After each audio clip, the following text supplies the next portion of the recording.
So right now our family's small. We'd love for you to hit that like and subscribe button, hit the bell so you never miss one of our videos. We plan on posting more videos at least once a week.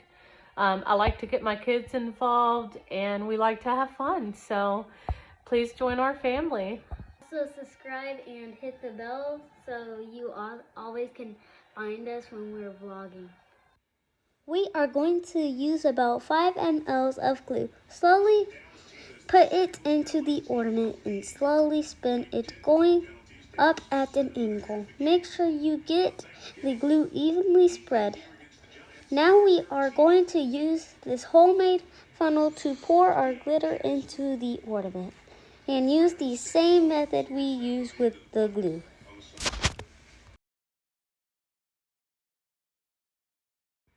Pour the glitter inside the homemade funnel. Make sure you use a Sufficient amount of glitter to cover the inside of the ornament. Put the top back on the ornament.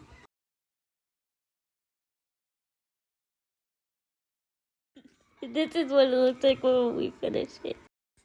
Like and subscribe. 2 crayons and glue gun.